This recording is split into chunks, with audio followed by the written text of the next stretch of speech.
करते हैं एक कॉमनैलिटी के बेसिस पे। पीड़ित लोग, जब कई पीड़ित लोग, कई दुखी लोग, कई परेशान लोग मिलकर के इकट्ठे जुट हो जाते हैं, एकजुट हो जाते हैं, उस लीगल फॉर्मेशन को सरकार ने एक लीगल फॉर्मेशन की पॉसिबिलिटी दी है जिसको बोलते हैं कोऑपरेटिव सोसाइटी। कोऑपरेटिव सोसाइटी में एक कॉमन इकोनॉमिक इंटरेस्ट को सेफगार्ड करने के लिए, कॉमन सोशल इंटरेस्ट को, या कॉमन और किसी ऐसे इंटरेस्ट में जिसको सामने वाले को लूटा जा रहा हो, दुखी किया जा रहा हो, बहुत सारे पीड़ित लोग इकट्ठे मिलकर के सामने समाज में कई चुनौतियों का इकट्ठे एकजुट होकर सामना कर सकते हैं, और उस मूवमेंट को बोलते हैं cooperative movement, cooperative society. Cooperative society ये जिस प्रकार private limited company, public limited company, partnership company, LLP या प्रोप्राइटरशिप, इसी प्रकार इसको भी एक लीगल स्टेटस दिया गया है।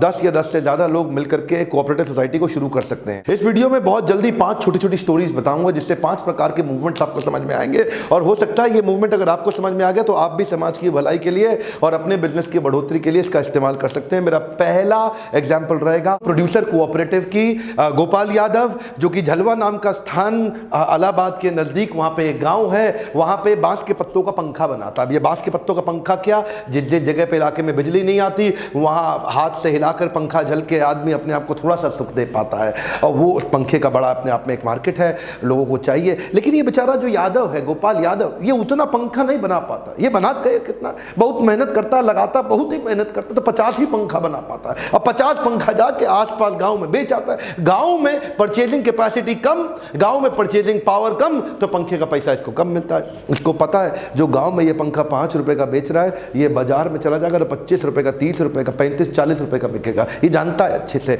लेकिन सोचा यार 25-50 पंखा लेके कहां जाएगा इतना दूर, और फिर आएगा क्या बचेगा, कितनी मेहनत लगेगा। अब ये सोचे कि मैं अगर जाऊं बाहर तो मेरे को कम से कम 500 पंखा लेके जाना चाहिए, तब जाने का 1000 पंखा लेके जाना चाहिए, तब जाने का फायदा हो। अब ये सोचा 1000 पंखा बनाऊं कैसे, मेरे पास मशीन नहीं है, मेरे पास मैन पावर नहीं है, मेरे पास कैपिटल नहीं है, मेरे पास इंफ्रास्ट्रक्चर नहीं है, मेरे पास तो कोई जमीन नहीं, मेरे पास तो कुछ भी नहीं है, मैं कहां से 2000-5000 पंखा बनाऊं। यही आती है बात प्रोड्यूसर कोऑपरेटिव की। ऐसे कई पंखा बनाने वाले लोग जब इकट्ठे हो जाएंगे आपस में, और एक मिल करके एक पढ़े लिखे आदमी को मैनेजमेंट में डालें जो चोरी ना करे, जो उनको तंग ना करे, जो ट्रस्ट वर्दी हो, और मिल करके एक मैनेजमेंट तैयार कर लें, और ये सब पंखा झलने वाले मिल करके बाजार से लोन ले लें, बैंक से लोन लें, मशीन सेटअप करें और हाई स्पीड पे बहुत सारे पंखे बनाएं। वही पंखा जो आज 5 रुपए का बेच रहे हैं, वही जाकर के मार्केट में 40 रुपए का बेच पाएंगे। मार्जिन बढ़ जाएगा, कमाई होगी, जिसकी जितनी कैपिटल उसमें उतना बढ़ता चला जाएगा। इसको और समझना चाहते हैं, मेरी पुरानी केस स्टडी लिज्जत पापड़ की आपने देखी होगी, अगर नहीं देखी देख लीजिए, मजा आ जाएगा। अमेजिंग केस स्टडी है लिज्जत पापड़ की। Farmers cooperative society. फार्मर्स की पीड़ा को तो आप जानते हैं, आप पहचानते हैं। महाराष्ट्र के अंदर क्या हुआ आपने देखा, मुंबई तक के लोग पहुंच गए। फार्मर्स हमारे देश के आज सुसाइड कर रहे हैं, आत्महत्या कर रहे हैं, कर्जा चुका नहीं पा रहे हैं, जमीनें बेचनी पड़ रही है। क्यों ऐसा हो रहा है? क्योंकि उनको ठीक पैसा मिल नहीं पाता उनके लिए मार्केट में। तो आज एक कहानी शुरू करूंगा। साउथ कश्मीर का एक प्यारा सा इंसान गुलाम मोहम्मद, इसके पास एक भैंस थी जिससे ये उत्पादन करता था 12 लीटर दूध का। ध्यान दीजिएगा, 2 लीटर ये घर में यूज करता था, 10 लेकर के बाहर बाजार में जाता था कि भैया 10 लीटर दूध मैं बेचना चाहता हूं, क्योंकि इसको उत्पादन में मेरा को कुछ खर्चा लगा, वो खर्चा निकलेगा, कुछ पैसा बचेगा। जिसको ये दूध बेचने जाता था वो उसको 18 रुपए लीटर देता था। कहता था मुझे मार्केट में जाना है, मुझे आगे जाकर के देना है, मेरे खर्चे हैं, वो उसको 18 देता था। 18 रुपए लीटर में इस 18 रुपए लीटर इसको मिलता था, मार्केट का रेट 40 रुपए लीटर का था। बीच का पैसा वो मिडिलमैन बीच में खा जाते थे। अब ये उनसे बहस करे तो वो माने नहीं, इसका अपना खर्चा भी ना निकल पाए। तो एक दिन गुलाम मोहम्मद ने सोचा क्यों ना ऐसा करूं कि मैं खुद ही शहर चले जाऊं और मैं खुद जाकर के शहर में दूध बेचा। उसमें क्या दिक्कत है, बीच में मिडिलमैन की मुझे जरूरत ही नहीं। अब वो शहर जाने के लिए उसको चाहिए थी मोटरसाइकिल। मोटरसाइकिल वो खरीदने गया वहां पे साहूकार से मोटरसाइकिल खरीदने गया, तो वहां पे उसको 5% ब्याज पे उसने मोटरसाइकिल दी, यानी कि कर्जा दिया जैसे मोटरसाइकिल खरीदे वो। अब 5% का मतलब हो गया साल का 60% ब्याज के ऊपर लिया, तो वो उसके ऊपर इतना भार पड़ गया जिसका वो अनपढ़ व्यक्ति हिसाब जोड़ नहीं पाया। बहरहाल ये मोटरसाइकिल तो ले आया और दूध 5 दिन का इकट्ठा करता, 50 लीटर दूध लेकर के शहर जाता। शहर में वहां मंडी पे जो आदमी बैठा वो उसको बोलता, ये तेरा कम से कम इसमें 20 लीटर तो खराब हो गया। 50 में तेरा 20 खराब है, इतने दिन से तू रखा हुआ है, तो 30 का पैसा दूंगा, बाकी 20 का दूंगा नहीं।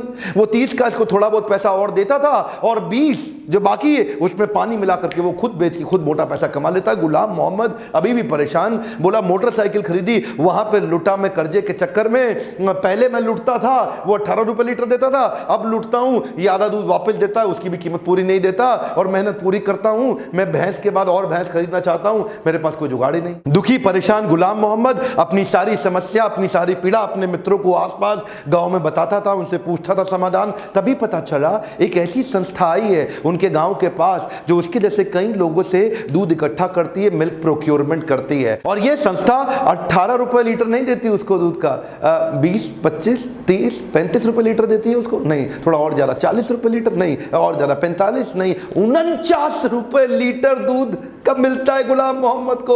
और इस संस्था का नाम क्या है? अमूल। इसको बोलते हैं सहकारिता, इसको बोलते हैं कोऑपरेटिव मूवमेंट, कोऑपरेटिव सोसाइटी की ताकत। अमूल ने ऐसे कई लोगों को व्हाइट रेवोल्यूशन, श्वेत क्रांति के माध्यम से उनको सही पैसा दिलाया। वो पैसा इमीडिएट देता है, कोई उधारी का चक्कर नहीं, पूरा दूध लेता है फ्रेश, रोज आके कलेक्ट करता है। इस गुलाम मोहम्मद को शहर जाने की आवश्यकता नहीं, गुलाम मोहम्मद के घर के नजदीक आ जाता है। इसे कहते हैं सहकारिता। अमूल का आज टर्नओवर 38,000 करोड़ रुपए का, एक कम ऑन कितना, 38,000 करोड़ रुपए का। अमूल हमारा क्लाइंट भी है। और खुशी की बात बताएं, पिछले 7 साल के अंदर अमूल ने 24 रुपए लीटर से रेट को बढ़ा के 49 रुपए लीटर कर दिया, जो आज एक किसान को अमूल देता है। जो किसान, देखिए ध्यान दीजिए, ये इतना पैसा जो अमूल बढ़ा रहा है, मेरा मन करता है अमूल के ऊपर एक पूरी केस स्टडी बना दूं। अगर आप चाहते हैं कि अमूल पे पूरी केस स्टडी सुनना, तो नीचे कमेंट बॉक्स में जरूर बताइएगा। ज्यादा लोगों का कमेंट आएगा तो अमूल पे भी केस स्टडी दूंगा। मेरा तीसरा उदाहरण है housing cooperative society. Housing cooperative society भी बनाई गई है कुछ बिल्डरों के द्वारा, बहुत सताए जाने के कारण, उनके साथ तंग करने के कारण। पीछे एक उदाहरण के रूप में अब तो रेरा कंप्लायंस आ गया। खैर, अगर आप जब भी कोई फ्लैट खरीदना चाहते हैं तो पहले बिल्डर चेक कर लीजिए रेरा कंप्लायंट है कि नहीं है। रेरा कंप्लायंस पे आपकी सुरक्षा बढ़ जाती है। Coming back to the example, 2010 के आसपास एक बिल्डर ने कुछ फ्लैट लॉन्च किए पुणे के पास में, महाराष्ट्र में, और वहीं एक साहब ने, सज्जन ने जाके वहाँ पैसा दिया। अपना 20% देने के लिए उन्होंने अपना 1 BHK फ्लैट बेच करके दे दिया और बाकी का लोन ले लिया। और बोला गया उनको कि 2013 के अंदर उनको फ्लैट मिल जाएगा। 2013 आया तो बोला 2015 में मिलेगा, थोड़ा डिले हो गया। 2015 आया तो बताया मार्केट में बहुत तकलीफें चल रही हैं, 2017 में होगा, 2020 में होगा। अल्टीमेटली बेचारे का मकान भी बिक गया जिसमें रहता था, जो खरीदना चाहता था वो मिला नहीं, ऊपर से लोन सर पे और चढ़ गया, बैंक की किस्तें बन गई, किस्तें देनी पड़ रही हैं, जाए तो कहाँ जाए आदमी। इसके लिए हाउसिंग कोऑपरेटिव सोसाइटीज कहीं बनी, और तभी उस आदमी को उनके रिश्तेदारी ने मिल करके, इस प्रकार के 100 लोग इकट्ठे हुए, 100 लोगों ने मिलकर ज़मीन खरीदी। उस जमीन पे एक अच्छे बाहर से एफिशिएंट इफेक्टिव कॉन्ट्रैक्टर को पकड़ा, जिसके पास पूरा एक्सपीरियंस था, ऊपर मैनेजमेंट अच्छी बनाई कोऑपरेटिव सोसाइटी में, और उसी ने उनके लिए पूरी सोसाइटी तैयार कर दी। सोसाइटी खड़ी हो गई। वही सोसाइटी का फ्लैट जो पहले उनको 4,000 रुपये पर स्क्वायर फीट पड़ रहा था, वही अब उनको 3100 रुपये, 3,000 रुपये स्क्वायर फीट पड़ गया। क्यों?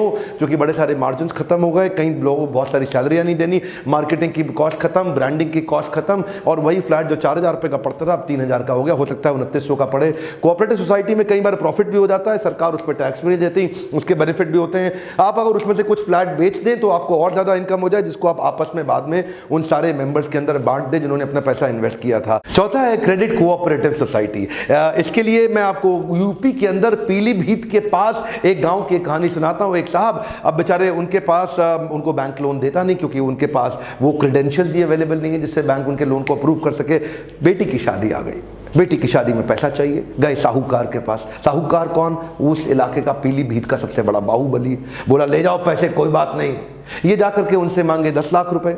वो बोले ठीक है, कोई बात नहीं, आपको दूंगा 4% पे ब्याज, बहुत सस्ते में दे रहा हूं। ये बोला दे दो कोई बात नहीं। 4% मतलब क्या हो गया? साल का 50%। साल का 50% मतलब उसका 10 लाख, अगले साल 15 लाख रुपए हो जाएगा। क्या? हाँ, अगले साल 15 लाख हो जाएगा। अब वो सोचा यार 15 लाख ना हो जाए कहीं, 6 महीने में जुगाड़ करके इसको मैं 12.5 ही वापस कर देता हूं, क्योंकि 6 महीने में कर दूंगा, 1 साल में 15 तो 6 महीने में 12.5 ही होगा ना, 5 की जगह 2.5 आधा अमाउंट हो गया। तो ये 12.5 लेके पहुंच गया उनके पास 6 महीने के बाद। बोला ऐसा है सेठ जी, ये 12.5 लाख रुपए आपके वापस देता हूं। सेठ जी बोले क्या 12.5 कैसे भाई, तेरे तो 14.5 बन गए। बोला 6 महीने ही में तो दे दिया मैंने आपको।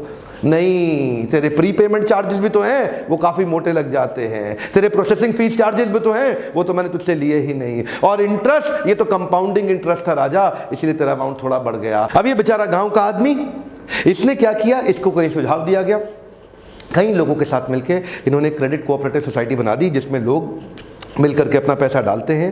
पूरा पक्के खाते में पैसा जाता है, सब मिलकर अपना डालते हैं। जो जिस प्रपोर्शन में डालते हैं उस प्रपोर्शन में इनको मनी लेंडिंग का बाद में बेनिफिट मिलता है। जिसको चाहिए वो उसमें से विड्रॉ भी कर सकता है। तो पहले जो 50% पे करना पड़ रहा था, अब वो 10% पे बोरोइंग कर पा रहे हैं, यानी कि एकदम अचानक 1/5 हो गई इनकी कॉस्ट। बिहार में भागलपुर के नज़दीक एक पास के गाँव में शंभू नाम का आदमी रहा करता था। वो शंभू जो दुकानदार के पास गया 1 लीटर तेल लेने के लिए, तो उस पर MRP लिखा हुआ 225 रुपए। MRP तो आप लोग जानते हैं ना, मैक्सिमम रिटेल प्राइस, यानी कि उससे ज़्यादा नहीं चार्ज किया जा सकता। वो दुकानदार उससे 250 रुपए मांगता। वो बोला भैया ज़्यादा क्यों मांग रहे हो? दुकानदार बोला मुझको दूर जाकर शहर से लाना पड़ता है, मेरी एक्स्ट्रा कॉस्ट आती है, इसलिए तो मैं लूंगा ही लूंगा।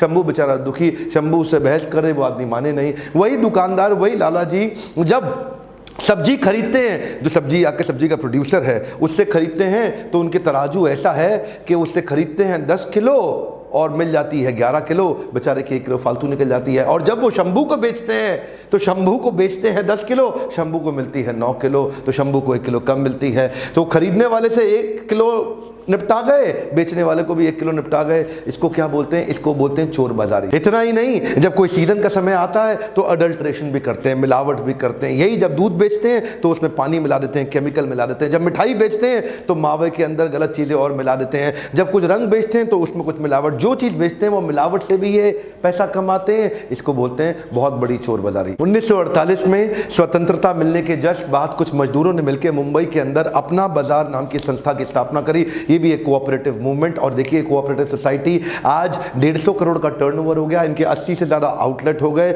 और देश भर में इसका नाम इतना हो गया अपना बाजार। ये सहकारिता का मूवमेंट जो इस प्रकार की चोर बाजारी से लोगों की, अपने आसपास के लोगों की सुरक्षा करता है, उनको सही दाम दिलाता है। दो बात